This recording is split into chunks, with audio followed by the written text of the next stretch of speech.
This is the Blood Red podcast from the Liverpool Echo, giving you the inside track on all the big talking points from Anfield. Hello and welcome to the latest Blood Red podcast from the Liverpool Echo. I'm Joe Rimmer. I'm joined by Keifer MacDonald and Sean Bradbury today to talk the Reds. And we're back remote, boys. We're out the coffee shop. No free coffees today, but Sean, you've got a juice, and Keifer, you've got yourself set up there on your phone, I suppose. What have you got? You got yourself a refreshment? I have only a bottle of water today. So it's not as great as a coffee shop, not the love locks that we've been used to over the last couple of weeks. No. But talking about the Reds back in action, I'm sure that will make up for it nicely. Yeah, Sean, how are you doing? I'm good. And this won't do much for our listeners on audio, but if you watch it on YouTube, it looks like Keifer's almost in a bit of a straitjacket there. Yeah. Hannibal Lecter style. I'm not going to see his hands. Yeah, no, okay, that's better now. Yeah, he's been released from the asylum. Well, the Reds are back in action, or officially made their start to the season this week. So actually plenty to talk about. Keifer, we'll start with you. A decent showing then on the whole. 4 goals, a victory. Some players looking sharp, others maybe less so. But just a quick one. What did you make of it then on Wednesday night? I mean, it's always difficult, isn't it? That I think the first game of pre-season is, as I think I said to Sean in the office on Wednesday, that it feels because of the new signings that there was plenty of excitement. But, in years gone by, maybe when Liverpool haven't done the business so early, I don't think, too many eyes would have been on, what was happening, over in Germany. I think people usually like to use the months of June and July to almost switch off from football altogether. But, seeing Dominic Szoboszlai in a Liverpool shirt for the first time in the first half was really pleasing. Obviously, you've got the element of seeing this new system that we kind of saw in the last, 10 weeks of the previous campaign. And then you've got Alexis McAllister thrown in there in the second half.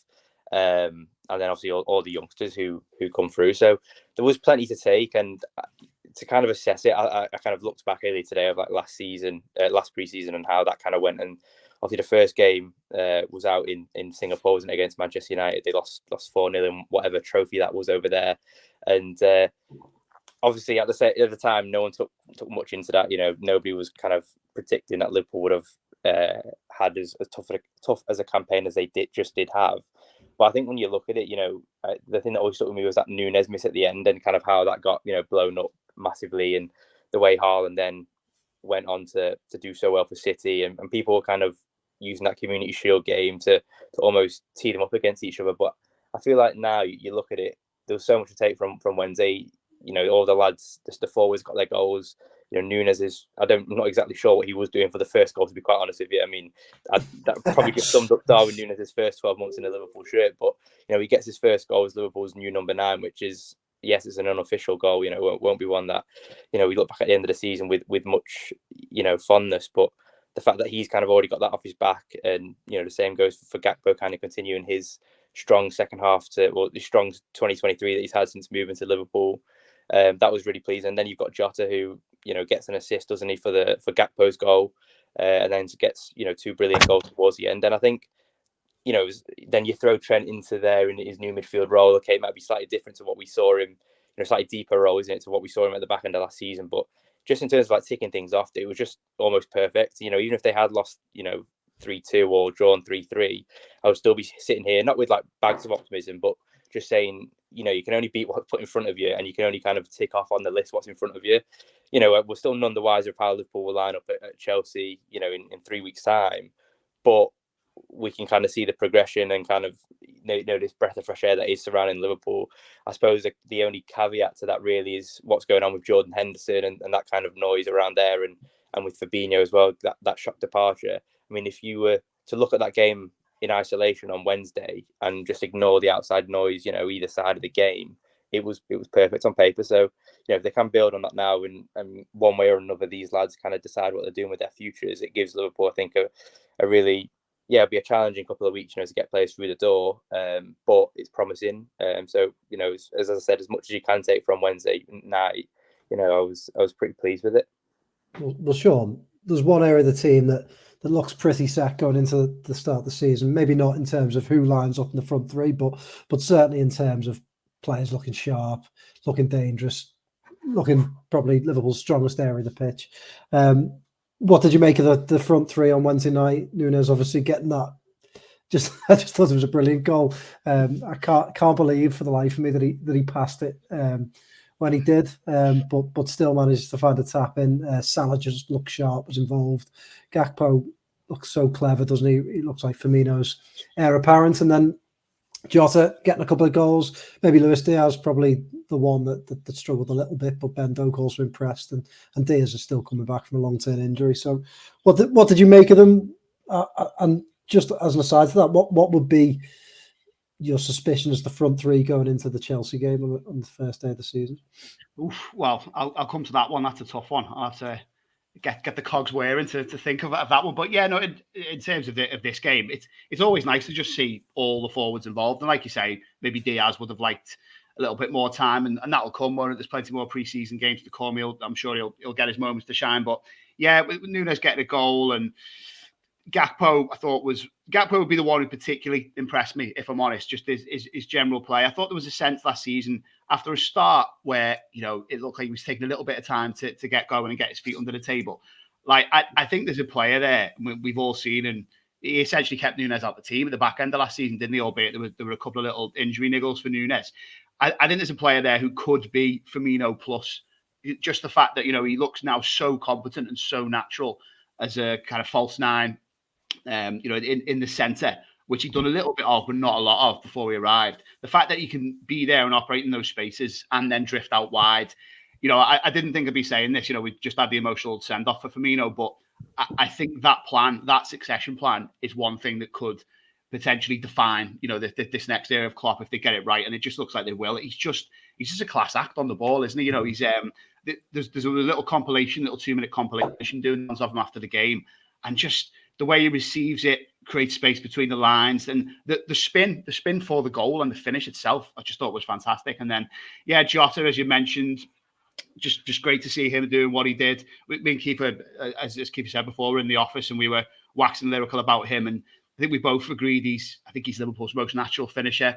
And the fact that he can, well, like his goals, one was from the left, one was from the right, and that's the thing that's been his hallmark, hasn't it, at Liverpool so far. He can score with his left, he can score with his right, he can score with his head. Either side of the box, he's a threat. So yeah, and Salah as well, got his assist, didn't he, which was a very, very unlikely one, because there's no way that ball should have been anywhere near him. It should have been in the back of the net already. But yeah, it looks good, looks sharp, and hopefully, I think he was one of the players who was particularly unlocked by the formation change. Not that he was having a bad season, but it really elevated him. And when Trent's on that side with him, and further forward, and there's players running towards Trent to try and get the ball off him because he's such a creative hub now, it opens up the door for Salah even more. So yeah, I think we'll see more of that this season. But the Chelsea question, well, I think you've just got to start with Gakpo and Salah, definites. I think they're just key men in this Liverpool team and system now. And then it's a three-way battle, really, isn't it, for who starts on the left? But the disadvantage for Jota is I think he's better in the middle. Yeah. So I would, at this juncture right now, maybe perhaps just with where the players are, I'd maybe say Núñez left, Gakpo middle, Salah right. But yeah, there's just a big argument and a great argument for who's the main man on the left and who puts pressure on Gakpo in the middle as well. Yeah, I mean, it's a bit early to have that conversation, but Dorian and I were talking about it last night, so I thought I'd throw it at you. It's a funny one with Jota, because I agree. I think he's a good finisher. He scores goals with either foot, his head. He's got the ability to pop up in the right place, but I very rarely pick him in my starting lineup, and I think that's slightly harsh. But I always feel like that when there's when the game's a bit stretched, when chances are opening up at the end, to bring Jota off the bench is just such a weapon for Liverpool. Keifer, who would you look at as your starting front three? Would Jota make it in there at the moment, or is the chaos that Núñez brings just a little bit more tempting? Or would you stick with Diaz? I mean, let's not forget Diaz, who on his day is brilliant, and all right, didn't score in this one friendly, but you wouldn't put it past him scoring in the next one and picking up from there. I think the thing that makes it really difficult is I don't think anyone knows what to expect from Chelsea. They've undergone such changes this summer, haven't they? Obviously, a new manager, and a massive overhaul of players. So it's not like we can sit here now and be like, this is Chelsea's definite style of play. Under Tuchel, it was more of like with wing backs, and you're maybe looking to do like an overload from midfield. But with Chelsea now, does Pochettino go with the same with the same blueprint that he had at Tottenham? Who knows? In terms of Jota, I completely agree with what you say, Joe. I think I think I said to Sean, he's Liverpool's best finisher by a mile. And the two finishes that I would use for examples is one against Spurs in April, the brilliant finish. 96-minute finish it was. Brilliant finish from a difficult angle, but the composure to take a touch, not to snatch at it, just to let it kind of run across his body and almost sell the defender. I think, and Nunes maybe would have cut inside or maybe not trusted his left foot. I'm not sure what Diaz would have done. Maybe Salah would have finished it, who knows? But just in terms of being like such a brilliant finisher, brilliant, he's the best that Liverpool have. But then I suppose the thing is, you're judging them on now is because they're all so good in that final third, is what else do they bring to the table? And if you're looking at them as complete footballers, it's Cody Gakpo at the minute, as Sean says. He's Firmino 2.0, which is such a compliment given what Firmino achieved over the last 8 years at Liverpool. I would think at the minute, if the game was tomorrow and obviously all fitness is sound, I would go Salah on the right, Gakpo down the middle, and I'd probably just go Diaz. I feel like he needs unleashing, and he hasn't had a full season at Liverpool yet. Obviously, was out for most of last season with the injuries, and I'm just hoping now that he can really use his pre-season to build up, and then you can just let him go, because last season I think for the first 5 or 6 weeks before he got injured at Arsenal, I mean, he's just like a different player. That those kind of bursting runs into the box. I always remember at Fulham on the opening day, Liverpool were dire, but he took it past two players, and then I think he hit the woodwork. I think it was offside anyway, but he just kind of feels like he's ready to explode. And obviously, it's hard to judge now because he's had so long out, and there's obviously all the nature of like knee injuries. Will he be the same player as he lost a bit of pace? But I think he just needs to kind of have that platform now to go out and show everyone that he's the Luis Diaz of that impact that he made during the quadruple chase. But I suppose that the good thing for Liverpool now is there is serious options off the bench. You talk about if you need a goal, Jota. Someone I was writing something earlier about Jota, and the fact he scored 21 goals and didn't start in a Champions League final is absolutely ludicrous. Mm-hmm. And on I think any other night against any other goalkeeper apart from Courtois, he probably bagged himself 2 goals and Liverpool win the European Cup, and he's a hero. And that's your story, but obviously it didn't go that way. But yeah, I think he's a brilliant player, and as Sean says, maybe he's got a bit of a disservice because he can go on the left as well. So that maybe that versatility maybe plays against him. You look at Gakpo. I know he played on the left at PSV, but for Liverpool now, in terms of bringing other players into the game, you're not looking at him in the wide positions. You're thinking he's our number 9. He's a big lad. He can bring others into play. But with Jota, I think if you were struggling, last 20 minutes, or you needed someone just to chase bodies and close down again, you would throw Jota on the left. You'd have no hesitations about it. But as I say, it's so promising that Liverpool have 4 quality forwards that they can now go into the season with and hopefully challenge on all fronts. Yeah, just on Gakpo, I find it almost. I don't think enough has been made of the fact that Liverpool have found a fairly natural replacement for Roberto Firmino, who was such a, let's face it, a peculiar player, that false 9 for Liverpool, who seemed to knit together the other 2 wingers, Salah and Mane, and do it so well. And Gakpo to come in, as you say, he sort of played in that position before, but it wasn't his natural position. But to come in and assume that role is just it's nothing short of extraordinary. I don't think so.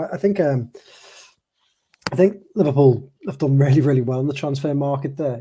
To get him at a decent price as well at a time when fees are so high, to get him ahead of other clubs. And let's face it, when they got Gakpo, we were pretty much all sitting around saying, why are they buying a forward? They need a midfielder. But they wouldn't want to be looking for a forward in this summer market, would they? Look at the problems Man United are having, look at the problems other clubs are having finding a forward. But Liverpool just managed to swoop in and get him at Christmas. So it was a really good deal. Sorry to jump in, but I think that's what makes the kind of departures of Henderson and Fabinho so annoying. Because I feel like now there's such a trust that I know obviously it's Julian Ward who kind of initiated the Gakpo signing. Obviously he's no longer at the club, but it felt like the kind of long-term planning was there, and that's obviously ideally what they would have wanted to do with the midfield. Bring someone in and have 6 or 12 months under the stewardship of whoever's placed there. Were looking to take, obviously in the case that was Firmino and Gakpo, and by the end of that season, obviously I know Firmino gets the goals against Villa, doesn't he, and Southampton, but he was well out of the side, wasn't he? And I think everyone was happy in hindsight, even though at the time when I think he announced his contract, everyone was like, oh, we could do it for another 12 months. But I think when that final whistle went at St Mary's on the last day of the season, I think everyone was like, you know what, I'm fairly competent with him going, because look at the ladder we've got here. And I just think you trusted them to have a plan, as you say, Joe. No one at the time thought we needed another forward. It was just like you're targeting the complete wrong area. And if they maybe had another year with Fabinho, especially, you think you'd back them to pull something similar off if that would be a Lavia or a Decore from Palace or whoever's getting linked with the move to Liverpool. But I think it's just a shame that it's now they're not going to have that kind of grace period, are they? Yeah, well, it is interesting. I think everyone's been distracted by midfield issues that deal has sort of gone on under the radar. Not just Liverpool fans, but wider football-wise. You look at United now; they're really struggling to find a forward that they think is worth the money. Obviously after the lad at Atalanta, but I mean, what was he? 38 million, Gakpo. Just really, really good price for what looks like a really good player. And just on Ben Doak. Would you both keep him around? I'd be tempted to. I think again he offers. He's almost like a bit of a throwback, though, isn't he? In the way that he plays, a bit of just a tricky winger. Sean, would you keep him around as just another option to come off the bench, especially in the Europa League as well? 100%. And Klopp was really good. I thought after the game, Doyley and a couple of others who were over there got a bit of time with the manager and asked them about the youngsters. And I think we saw 6 or maybe 7 of them, or depending on whether you count Bradley and others, still amongst that group. And he cannot help but almost give the game away about Doak whenever he speaks about him, because he said something like, he was just, the manager was going through each one and saying what they all did well in the game, which was totally legitimate, because I think in their own way they all played pretty well. But Doak, he was just like, oh my God, Ben Doak.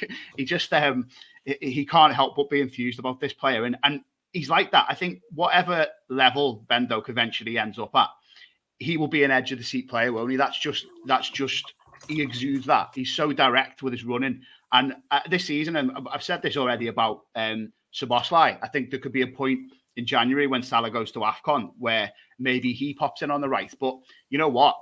It could well be Doak by that point. If he, as you say, if he sticks around, if he gets opportunities in the Europa League, which, why wouldn't you give him a run out in certain games, even if it's not from the start? If the draw is kind to Liverpool and they have the odd match sewn up by 60, give him half an hour and see what he can do. But he's a different type of player as well, isn't he? Off the right, he's, a winger who maybe would look to go around players rather than come inside like Salah. So it could be a different option in the squad. But yeah, as young as he is, and, you absolutely do not want to overhype players. But when one has got that level of direct threat, that level of trickery, and just that level of kind of young confidence, good arrogance, and clearly at the back of the manager, I don't think you can kind of keep a lid on it for too long. Brilliant, yeah. So just moving on, Trent Alexander-Arnold, Keifer played in midfield. I mean, when I first saw the lineup, I kind of just thought it was needs must, and with Henderson sitting out late notice and Fabinho not travelling at all to Germany, I looked at it and just thought, well, who else is Klopp going to throw in there? But do you think there's more at play? Do you think there's perhaps Klopp planning to eventually move Trent into midfield and play him there? I know it's something you've written a piece about. Spoilers for anyone who listens to this pod before your piece goes online. But yeah, it's something that you've written a longer piece about today. Yeah, absolutely. I mean, it's obviously difficult to tell because I was the kind of same as you, Joe. I very much felt like the manager's hand was forced because for the last 8 weeks of the season, as we said, Trent was, on that kind of right side of midfield, wasn't he? But I think if you always look at the position Trent picks up, he likes to take the ball off the centre half, whether that be Canate or the right back. So that's kind of the positions of like a natural number 6, if you like. If he is in a 2-man or whatever. My only concern about it would be if he was to do it in a 4-3-3. I think it's a lot of ground for Trent to cover because obviously he naturally does kind of vacate that right hand space, doesn't he? He likes to link up with, as we saw the other night, Bradley and then Salah as well. So that would be my only concern from a positional aspect. But I think in terms of everything else that you're looking at as a defensive midfielder, okay, he might not have the stature of Fabinho, but he makes up for it in other kind of in other departments. He has, I think, his passing obviously is far better than Fabinho's. I think that goes without saying. I think obviously he has the legs that I don't think Fabinho ever really had. I always felt with Fabinho that he felt quick because he was 2 steps ahead in his head. He was just such an intelligent player. He was never naturally, obviously he's an athlete, but he was never quick over 100 yards, 10 yards, whatever. So yeah, I suppose it is interesting, but it's hard to say now, isn't it? Because Henderson's not there. If Henderson, did 45 there, maybe the shape would have changed completely. But I also wonder if he's looking at it with Conor Bradley and thinking, well, this lad's done so well at Bolton. Obviously, I know that was only in League One. He could go and do a Championship loan, but you've almost got someone who, if you're looking at a modern day fullback, Conor Bradley. I mean, the numbers he put up at Bolton last year were incredible. Not only, output, but also in terms of, durability. I think he played over 50 games in all competitions, which, as a young player, that shouldn't be, ignored. When your body's developing and so on.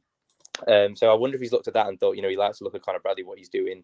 Is this a way maybe to get him in? But it just feels like with Trent, you could literally play him anywhere. I think as I said the other day, you could play him in goal and he would run the game. That's how good of a footballer he is. And I think when you have a player like that, yes, there obviously are positions and spaces you want to get him in, but naturally the ball will always find its way to Trent Alexander-Arnold's feet. So, if that's something that Liverpool are looking at to do for the opening day of the season, I mean, the turnaround now, something which I've said in this piece is, 3.5 weeks until Chelsea. And, if Liverpool conclude a deal, say at best in the next week for another number 6, that is an awfully quick turnaround to then say to someone, go and start at Chelsea. You're not going to have a lot of the ball there. Maybe you're going to be back to the wall performance for a lot of it. I just think that's an enormous ask. So I would be surprised if Trent doesn't start in the holding at Chelsea. I'll be quite honest. I mean, I could be looking like a fool now if they go out and get someone of a Thiago like profile, as we said the other day, Joe, and he just slots straight in. But you look at the fees being kind of quoted for Decore. He's had 1 season of Premier League experience.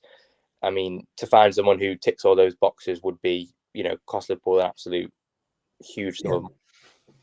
So it does maybe look like they are going to have to maybe do the short-term solution in-house, talking about that gardening kind of period where Fabinho would still be there. Maybe they do that in-house with a Trent and kind of split the game time like that. And then they get, a Lavia or someone of that profile who, long-term can take the mantle. And then, but I just think with Szoboszlai and McAllister kind of in the 2 number 8s, it makes sense then to have Trent, does it not? Because if Trent's in that kind of inverted role, does he not take up that space that Szoboszlai and McAllister would be having anyway in those kind of half spaces? So I mean, there is plenty to go at, and I think obviously, like we say, it's very hard to cast judgment at the minute given all the kind of external circumstances and noises at Liverpool. But certainly if he's lining up at Stamford Bridge in 2.5-3 weeks, I certainly wouldn't be disappointed. On one hand, Sean, I'm fascinated to see Trent play a bit more often in a permanent midfield role. But on the other hand, do you think? I think if they are going to play him there, do you think that they certainly need to buy a new right back? I get what Keifer said about Conor Bradley, but I still think to go into a full season with Conor Bradley as your main right back is, well, I think it's just asking for trouble, and that's not something against Conor Bradley. That is just he's a young lad, and two, do you lose something in the sense of what Liverpool gained towards the end of last season with Trent in that hybrid role? Do you lose that if you move him permanently into midfield? Will he find the same type of space? Yeah, I'm all in on the hybrid, and it's kind of exactly for that reason. I mean, to be honest, when the team news dropped the other day for the friendly, I think that a lot of us, those in the office, we were discussing it on Twitter. We're thinking, okay, well, he's having a look at Trent as a 6 in a 3 here, because I think it was a Trent, Szoboszlai, and Bobby Clark, wasn't it? But then it ended up being, well, it was all a little bit surprising, wasn't it? Because Trent was where Fabinho normally is. Bradley was effectively doing the hybrid, the inverted fullback. Clark was kind of the right side of the attacking 8, wasn't he? And Szoboszlai was on the left. So it all surprised me slightly. But yeah, I think this idea of where Trent ends up, I think where he was last season is the best place for him right now, because it obviously got him out of the funk he was in, wasn't it? It wasn't working for Liverpool for a whole host of reasons, which we discussed endlessly last season. And it certainly wasn't working for Trent at right back as it was. But my thing is, if you add him as a pure number 6 in a 3, not only are there some concerns, as Keifer outlined before, about the amount of work he'd have to do and ground he'd have to cover, whether that's his natural game.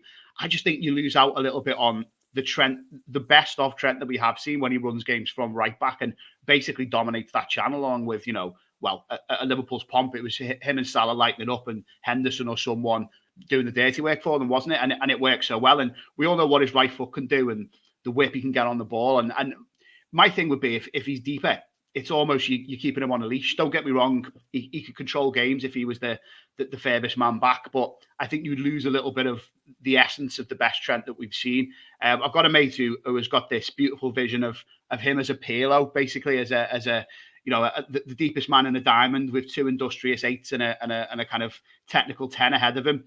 And I'm partly sold on it, but I do think he's just not a man you want to keep on a leash. And I do think it was interesting that as you lads hinted at, I think, it was out of necessity that he played in that Fabinho spot, because obviously you had no Fabinho, you had no Jordan Henderson.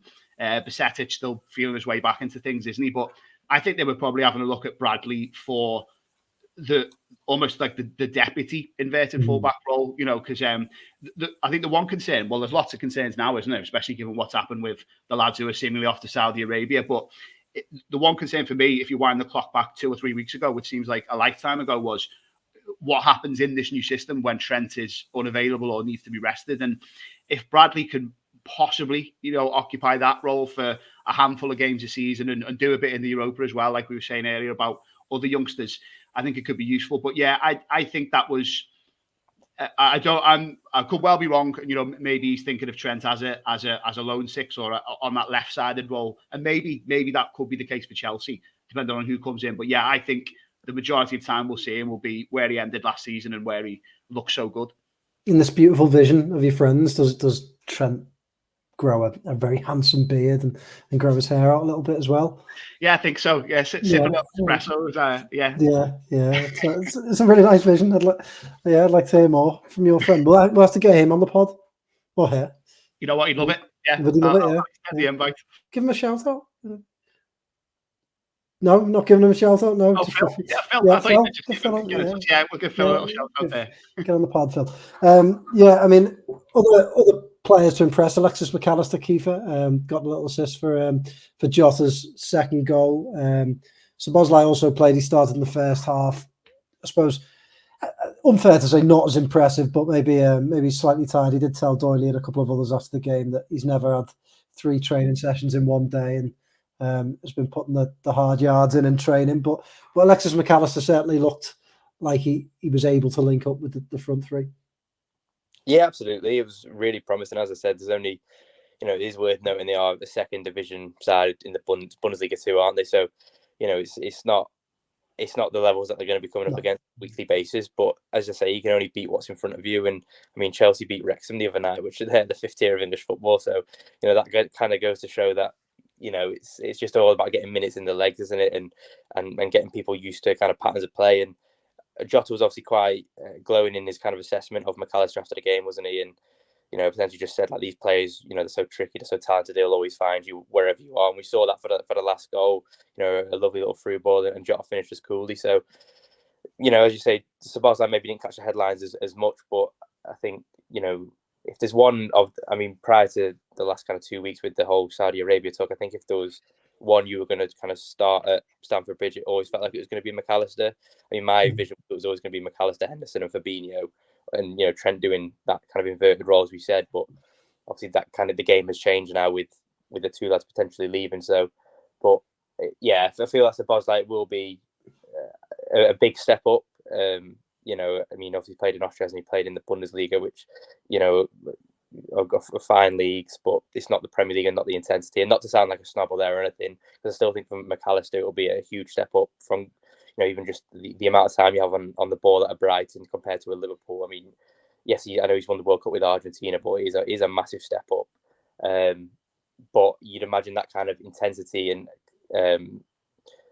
maybe the off the ball stuff is going to be a lot easier for him, because he will have done the dirty side of that, playing against Brighton for large parts of his kind of 3 years there. Brighton were an underdog team, not what they were last season. So it will be interesting, but I wouldn't be judging them against each other at the moment. I mean, Liverpool obviously done the due diligence on both, and they're 2 fine players, and it kind of looks set now that if you look at the profile of midfielders, McAllister and Szoboszlai are 2 that I would probably say like the first out-and-out creative midfielders Liverpool have had since Coutinho's been at the club. And if you're no wonder Jota was smiling, because if you're Jota, a Gakpo or a Nunes, that is just going to surely boost the amount of chances, passes, and goals you're going to get a season, a game. So it is really exciting. It does feel like a kind of a new era. But as I say, if they can just kind of sort the base of that midfield out, maybe just be a bit more at ease. It just feels like there's a bit, it's getting a bit too close to the first game of the season, and this massive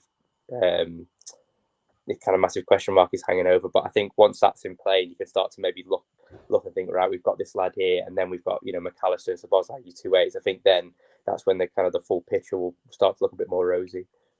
All right, well, Sean, final word on the game. Just want to open up. I know we've touched on Doak there, but just on some of the youngsters that impressed you. Bobby Clark, he started, of course, and several others. Conor Bradley were involved. Anyone that particularly impressed you? Anyone that you're going to keep an eye on? Yeah, I'd have said Doak was the main eye catcher, but part of that is inherently from his position, isn't it? When he gets on the ball, he can't help but light it up.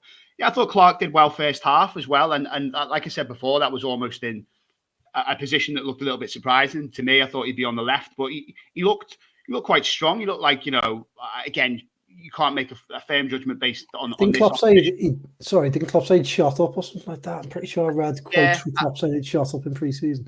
Yeah, and not just in pre-season. That would be quite weird. But yeah, rapid growth. Yeah.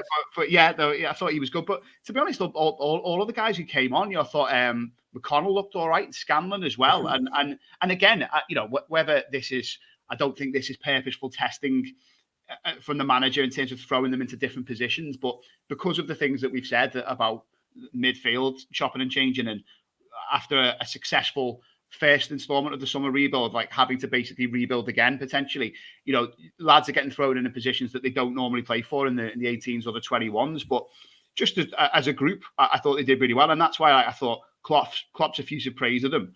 And I think the first words he said were, all of the youngsters did well. I totally agree with. So yeah, I hope that in the games to come they get more chances because they deserve them.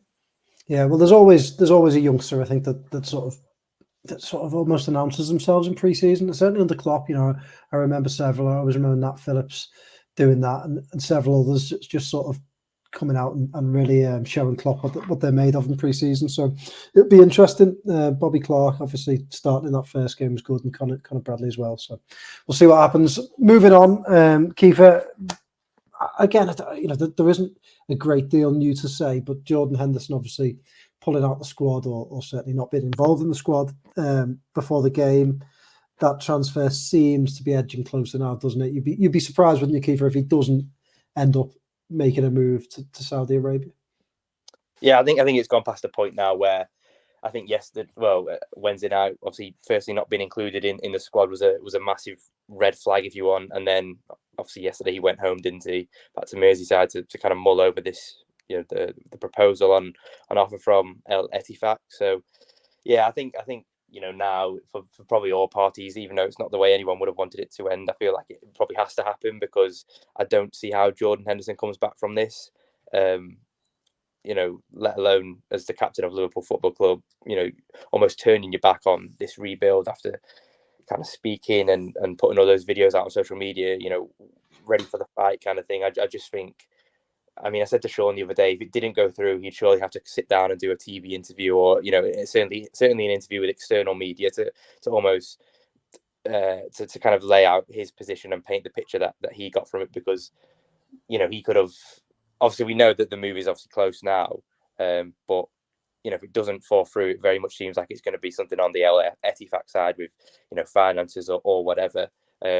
Because if it was something to do with the player and maybe his camp, he surely would have shut that down a long time ago, weeks ago when it kind of first emerged. And you don't leave the tour, midway through the first week if that's what you're planning to stay at the club. So I think it's a real shame, and for all the reasons I know a few of the lads have mentioned on the pod a few weeks ago, but I just think now it's probably best for Liverpool to kind of get it done and get it done quickly, and then we can see that obviously the fallout from Henderson's side of it in terms of how it plays out, but also Liverpool can move on and kind of get new lads through the door in time for the new season.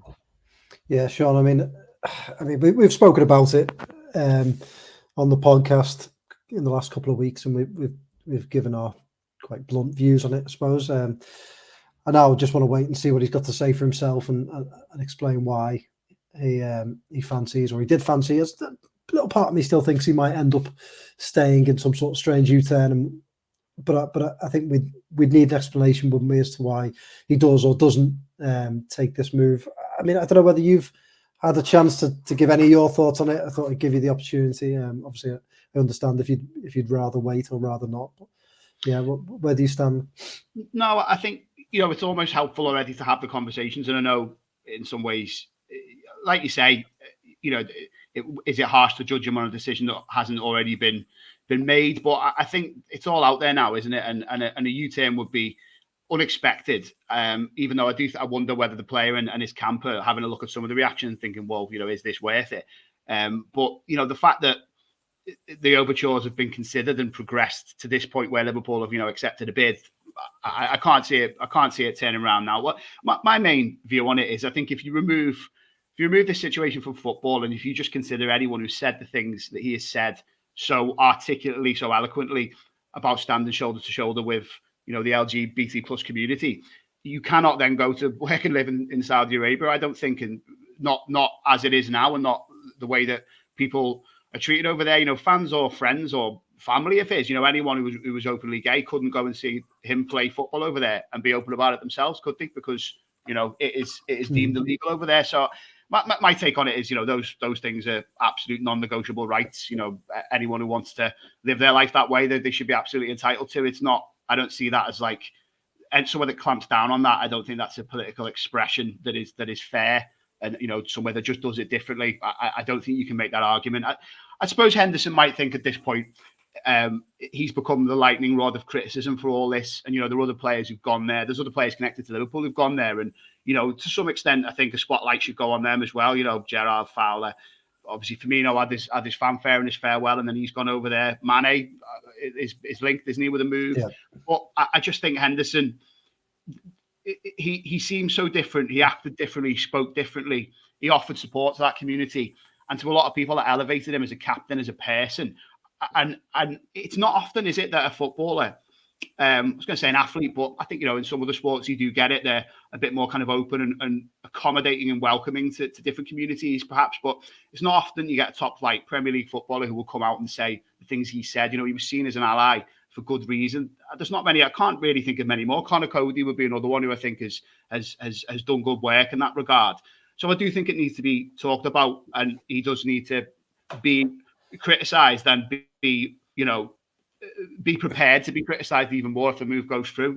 He's set such high standards and been rightly praised for it, that I think if you're on the cusp of doing something that undermines, if not completely unwinds all of that work, then you've got a cop for it, haven't you? And two more elements to it for me. One, I think we've touched on a little bit from the Liverpool perspective, and this feels a bit cheap and maybe even almost hypocritical to be talking about going back to the football after talking about that. But I think this has caught the club by surprise, hasn't it? And what he's doing potentially, and obviously Fabinho as well going, that it does seem like we'll have to have a second regrouping of the transfer window, and plans might change again. And I think quite a few of us were hoping for maybe one midfielder, perhaps two, but a centre back as well. And there doesn't seem to have been much talk about that of late. So it feels like it's all hands to the pump in terms of repairing the midfield again.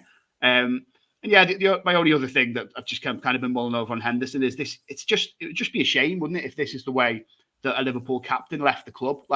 For a minute on Wednesday, I was genuinely thinking, are we going to get a Cenk Tosun style halftime announcement here? Will Liverpool's captain leave at halftime of a pre-season friendly? Because obviously there was news breaking. Doyle literally wrote a piece in the ground while he was covering the game about Henderson's future. So yeah, for me, for a leader and a legend like Henderson, he's been both those things. There's a lot he's done at Liverpool that you cannot take away. But to see him kind of almost sneak out the back door in this manner, if that's what happens, it's an exit that just doesn't feel or sit right for a variety of reasons. And one of them is, not only his status as a spokesperson for very important things, but his status as in Liverpool history. And I think there would be an element to which that was tarnished. So yeah, I don't see a good way that it ends. But I do think it will end pretty soon now. Yeah, well said, Sean. Spot on. We'll move on to just a quick discussion on any potential replacements. There's been a fair few new names, I suppose, not new ones, but ones that have maybe come back around, as the rumour mill tends to do, linked with Liverpool. Marco Verratti, in the last couple of days, keep mentioning his name. Obviously, Czech Decore from Crystal Palace. I don't really think we've discussed him on the pod. Nicola Barella is back in the news, the Inter Milan midfielder, and Joshua Kimmich from Bayern Munich. Keifer, any of those names stick out to you? Anyone that you find interesting? Anyone that you think that Liverpool should go after? Or what are your thoughts on any of them? I like the idea of Kimmich. I'm not sure how feasible it will be. I mean, reading some of the kind of stuff in Kicker, the German publication earlier this week, it sounds like obviously this is Thomas Tuchel's first pre-season with the squad. It sounds like he's doing a massive overhaul. I think Kimmich, Goretzka, obviously Mane looks like he's heading to Saudi Arabia. It sounds like he's kind of dismantling that squad, if you like. I think Kimmich is a smart one. Whether there is actually any genuine interest, obviously, would remain to be seen. I mean, normally you'd probably say it goes against FSG's policy of, what is he, 28, 29 now? Mm-hmm. Certainly the wrong side of 25. But I think a player, you're looking at who could do two positions. I think that might be something Liverpool needs to look at in the next couple of weeks. It'll be a difficult task and also a pricey one now. I think, if Liverpool are doing the ring round and, inquiring about, centre-backs, central midfielders, deputy right-backs, whatever it is, people are going to know that their kind of their wallets have been boosted by an extra 50-60 million quid, so that obviously makes the challenge of recruiting at a reasonable price. And not that Liverpool or any club in the Premier League I think cares about price anymore. I think the Declan Rice transfer and the Enzo Fernandez transfer kind of shows that transfer fees are irrelevant. It's what they are worth to the club or the selling club, and I think that's completely fair. But I think you could do worse than getting. I mean, obviously we saw Benjamin Pavard was linked at the start of the summer window, wasn't he? And I think the Athletic said that he's maybe heading to Man City, but he's another one who talk about centre back. You could maybe see that there being someone who could maybe do that deputy Trent role, but also centre half. Kimmich obviously similar, can play centre half as well, can play right back, can play midfield, and I just think it might take, because this has taken Liverpool so much by surprise, it might almost take a few people banging their heads together and think, right, we just have to pull off something a bit left field, someone who necessarily isn't. We're not going to maybe get the return on our investment in 2 or 3 years' time as kind of FSG like to do, but maybe someone who, I mean, I'm not sure what kind of wages Kimmich would be on, but I'd imagine it's probably north of 175, probably in the £200,000 region. You might have to just go big, get them on a big contract and say, look, you're going to be like as we said the other day, Joe, like a Thiago-esque signing where you just come in and they can do the job. They're proven in the Champions League and those kind of big games. And I think that's what Liverpool might have to look at, but certainly looking at someone who can maybe do one or two positions, because, I mean, I was looking at it the other day. It feels like there is just it feels like there's no natural central defensive midfielders anymore. I mean, it feels like there's such a rarity. Obviously, Rodri's at City, isn't he? Fernandez is at Chelsea. Declan Rice is at Arsenal. Casado's probably going to go to Chelsea. I mean, if you're looking at the kind of, aside from Newcastle, the next year's top 6, they've all got a big name, number 6. And whilst we've obviously spoke about Trent could maybe do that role, I just think a natural statement number 6 is what Liverpool is what they need. And no disrespect to a Lavia or a Calvin Phillips or a Florentino Luis or those kind of players who have been linked with Liverpool, but also for them as well, would they want to be learning on the job at Liverpool? I mean, it's an incredibly difficult task. We saw with Fabinho how long it took him to adapt. I think it wasn't probably until about January, February 2019 when he finally got into that groove of really being Liverpool's out and out number 6, and people were looking at him thinking, yeah, he's the man. So I think it might take something a bit left field. I mean, the links with that Czech Decore, I mean, I can't say I've seen too much of him, but he feels like the first.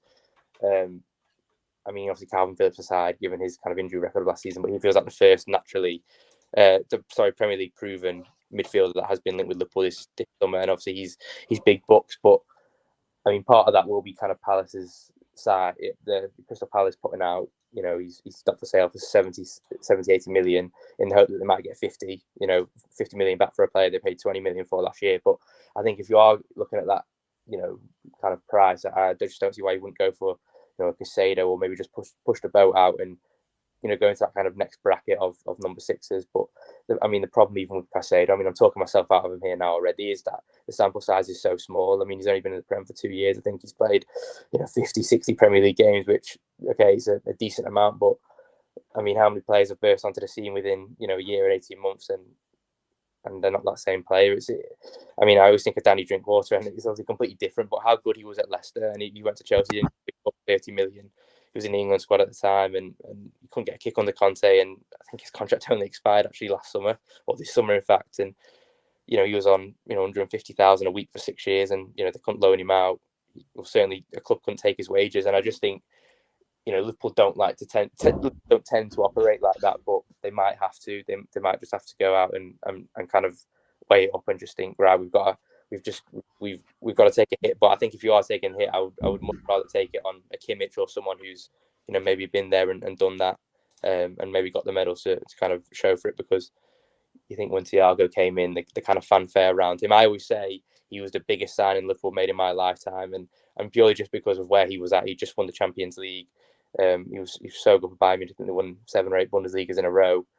Instrumental, a Barcelona academy graduate. Kind of have him rocking up at Anfield, regardless of his injury issues, I think was a bit like, wow, this is Liverpool acting like Premier League champions here, flexing their muscle. And obviously that season didn't go to plan for a number of reasons, but it would be nice to kind of see Liverpool go out there and maybe repeat that again. Sean, I think one thing that Keifer says there that sort of I certainly agree with, not the only thing, but one thing that I certainly agree with is that I don't really get this. I see a lot of like Liverpool linked with X, Y, or Z, and then this almost like disclaimer that but they'll be expensive. And I'm starting to see it more and more. It's starting to irritate me more and more, because I think you can't sell a Fabinho and a Jordan Henderson and then look around for someone cheap. That's just not going to happen. And the names that they're being linked with, if they want someone that is experienced, that can come in and play immediately, like Fabinho and Henderson are and can, then they have to pay big money. And and even the younger ones like a Caicedo, like Keifer mentioned, or Decore, you're talking at like 60, 70 million bracket, but that's the price you pay for a 21-year-old with plenty of years ahead of them, or you pay that sort of money for a Barella, a 25-year-old with experience. So is it not a case of Liverpool just having to bite the bullet now? They're making some bold decisions in terms of the outgoings. Aren't they going to have to put their money where their mouth is and buy a big player to come back in?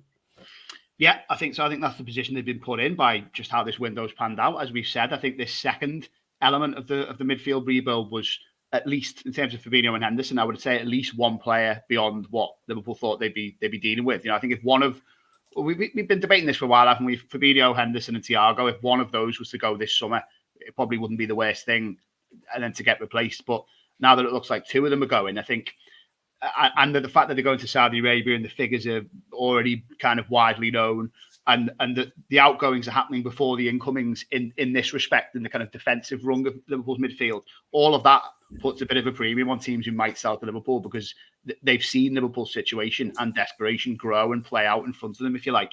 But I think you're right in your conclusion about they're just going to have to bite the bullet, and I think Keifer's right about the sample size is a thing that for a lot of the targets at the moment, I think it just leads to the conclusion that Liverpool are going to have to take a punt on someone. Because I just looked then, because I was thinking, Caicedo hasn't played that much. 45 Premier League games. So, he played virtually every game last season, and 37 and then 8 the season before. So, it's not a lot.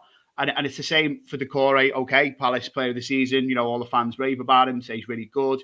Profiles very, very similarly to Fabinho, which would be interesting. But, again, it's not a lot of games, and the figures being touted are significant. We've seen talk of 70, 80 million.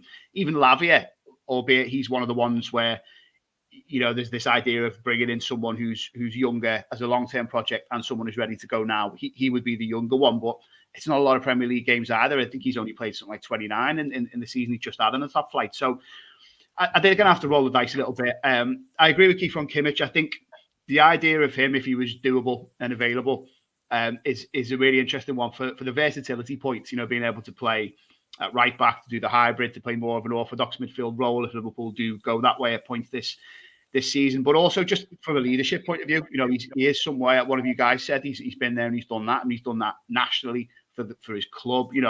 Getting someone of his standing into the dressing room, along with, well, I was going to say McAllister, who's a younger lad. He's also won the World Cup, which isn't bad. And Szoboszlai, who captains his country, would be a real boost. So yeah, I would ideal world, and I do think, for as much as I've just said they need to spend, I think a lot of this will be determined by price, won't it? Because especially if you're looking for 2 players, you can't spend 80 million twice. But if they could get, say, a Kimmich type, someone, an older header, you would back to get to grips with the league quite quickly and would be versatile and useful. And then someone like a Decore, a Lavia, maybe even an Amrabat, someone, he's a touch older than those other guys, but Someone of that ilk. Caicedo as well. I would love to think they'd go out there and just go all in on him and see if there's any way they can get in between him and Chelsea, but don't know. Does appear to be heading in that direction, doesn't it? So, yeah, very, very interested. I think Liverpool and Jörg Schmacker are having to do things they wouldn't have thought they would need to do, but they need to do them.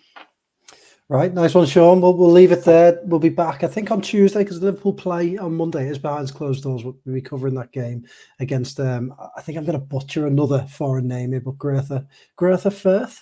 Is that if there's any German? I don't know. Either you got a German GCSE or German A level? No. Oh, we did French in my school, so that's my excuse. Anyway, Liverpool play Monday. We'll be back on Tuesday to react to that game and potentially talk any more transfers. See you then. It's all right. You've been listening to the Blood Red podcast from the Liverpool Echo.